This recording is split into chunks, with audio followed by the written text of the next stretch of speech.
Good morning to all of you. चलिए आज की क्लास को स्टार्ट करते हैं। आज हम देखने वाले हैं टॉप 10 रूट वर्ड। ये पार्ट 6 है। ये रूट वर्ड आपके एसएससी, डीएसएसबी, आईबीपीएस इन सारे एग्जाम के लिए बहुत ज़्यादा इंपॉर्टेंट है और ये पार्ट 6 है। And I am Bhupendra Mishra. चलिए क्लास को स्टार्ट करते हैं। देखिए जो आज का जो पहला जो रूट वर्ड आ रहा है उसका मतलब होता है ओमनी। ओमनी का क्या मतलब होता है? ओमनी का मतलब होता है ऑल, मतलब सारा का सारा। जैसे इससे पहला जो वर्ड बना है वो बना है ओमनी पोटेंट। ओमनी पोटेंट का मतलब होता है विद ऑल द पावर। एक ऐसा व्यक्ति या एक ऐसी चीज़ जिसके पास सारी की सारी पावर, शक्ति उस ही के पास है। सेकंड जो वर्ड है वो है ओमनी सेंट। ओमनी सेंट बना है नोइंग ऑल थिंग। एक ऐसा व्यक्ति जो सारी की सारी चीज़ों को जानता है, समझता है। Third one omni vores. Omniverse का मतलब है eating all types of food. एक ऐसा व्यक्ति जो सभी प्रकार के भोजन को वो खा सकता है। 52nd है ऑर्थो। ऑर्थो मतलब है स्ट्रेट, बिल्कुल सीधा। पहला जो वर्ड है इससे मतलब है ऑर्थोडोंटिस्ट। ऑर्थोडोंटिस्ट का मतलब होता है a dentist that strengthen teeth. एक ऐसा डॉक्टर जो हमारे दांतों को सही करता है उसे कहते हैं ऑर्थोडोंटिस्ट कहते हैं। इसी से सेकंड वर्ड है ऑर्थोग्राफी। ऑर्थोग्राफी का मतलब होता है the correct way of writing, लिखने का सही तरीका। इसे नोट कर लीजिए आप आगे बढ़ने से पहले। देखिए 53 क्या कहता है? 53 ये कहता है हमारे पास ऑस्टियो। ऑस्टियो का मतलब है बोन, हड्डियाँ। इसी से पहला जो वर्ड बना है वो बना है ऑस्टियो अर्थीरिटिस। एक ऐसा वर्ड जिसमें हम कहते हैं inflammation caused by degeneration of the joint. इसकी हिंदी मैंने यहाँ पे लिख दी है अस्थि संधि शोध। मतलब एक ऐसा व्यक्ति जो अपनी जो हड्डियाँ होती हैं उनकी वो शोध करता है। हड्डियों के डॉक्टर होते हैं ना, उसको हम क्या कह सकते हैं? ऑस्टियो आर्थराइटिस कह सकते हैं उसे हम। ठीक है, हिंदी यहाँ पे मैंने लिख दी है। सेकंड वर्ड है ऑस्टियोलॉजी। ऑस्टियोलॉजी का मतलब होता है the study of the bone, हड्डियों की पढ़ाई करना या उनको स्टडी करना। नोट कर लीजिए आप।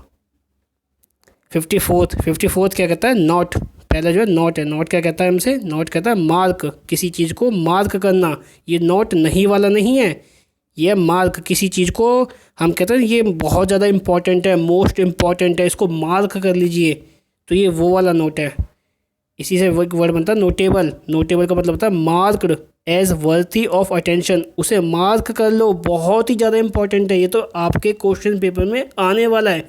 हम कहते हैं ना, तो उसी को कहा जाता है notable. This question is very notable for the exam purpose, तो उसे नोट कर लिया जाए, उसी से बना नोटेबल। अगला है नोटराइज। नोटराइज का मतलब है clarify a signature on a legal document. आपने किसी पे साइन करा, वो क्या लीगल डॉक्यूमेंट था या नहीं था, आपके साइन उसको क्लैरिफाई कर रहे हैं। Third one a note. A note का मतलब होता है टू ऐड रिमार्क्स। मतलब किसी चीज़ के लिए आप अपने रिमार्क्स को ऐड कर रहे हो। पहले किसी ने बात कही थी, उसी के बात को आप ऐड कर रहे हो। 55th over. ओवर होता है एक्सेसिव, ज़्यादा, अधिकता। जैसे कि ओवर कॉन्फिडेंट। ओवर कॉन्फिडेंट का मतलब होता है ओवर या मोर कॉन्फिडेंट। मतलब आप अपने आप से बहुत ज़्यादा एक्सेसिव आपके पास कॉन्फिडेंस आ गया। कहते हैं ना कि ओवर कॉन्फिडेंस अच्छा नहीं होता, तो वही वाली बात है, ये ओवर कॉन्फिडेंट वही वाला है। Over stock. ओवर स्टॉक का मतलब होता है मोर सप्लाई दैट इज डिज़ायरेबल। मोर मतलब ज़्यादा, स्टॉक मतलब रखा हुआ सामान। मोर सप्लाई दैट इज डिज़ायरेबल, एक ऐसी सप्लाई जिसकी हमें आवश्यकता नहीं है लेकिन हमने फिर भी उसे रखा हुआ है। नोट कर लीजिए आप। 56 क्या कहता है? Out, goes, surpasses, exceed.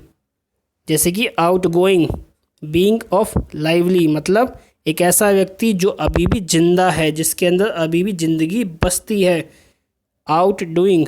Out doing का मतलब होता है डूइंग बेटर देन, मतलब पहले से अच्छा रिस्पॉन्स करना।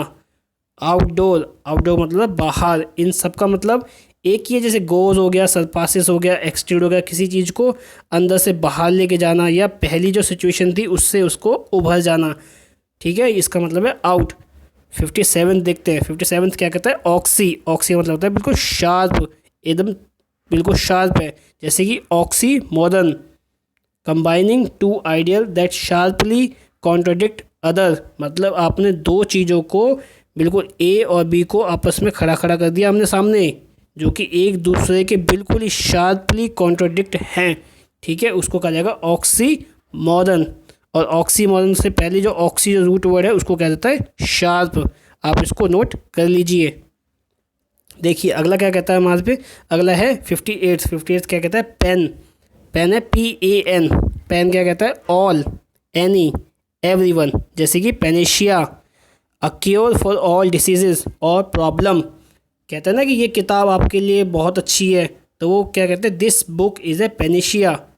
जैसे कि ये रूट वर्ड की सीरीज़ आपके लिए पेनेशिया है। अगर आपने रूट वर्ड की सीरीज़ अच्छे से कर ली तो आपके सारे के सारे रूट वर्ड कंप्लीट हो जाएंगे और आप किसी भी एग्ज़ाम में बिल्कुल कॉन्फिडेंस के साथ बैठ के उसको क्रैक कर सकते हो। पेनोरमा, पेनोरमा मतलब होता है अराउंड व्यू, मतलब पूरा पूरा आप एक व्यू देख रहे हो अपने, ठीक है। ओवर व्यू ऑफ समथिंग, मतलब किसी चीज़ को ब्रीफ में समझना, उसे पेनोरमा कहते हैं। पैंथीज्म, पैंथीज्म कहते हैं the worship of all God, एक ऐसी जगह जहाँ पर सभी के जो भगवान हैं उनको वर्कशिप किया जाता है, उनकी पूजा की जाती है। पेंडेमिक, पेंडेमिक कहते हैं ना, कोरोना वायरस क्या है, पेंडेमिक है।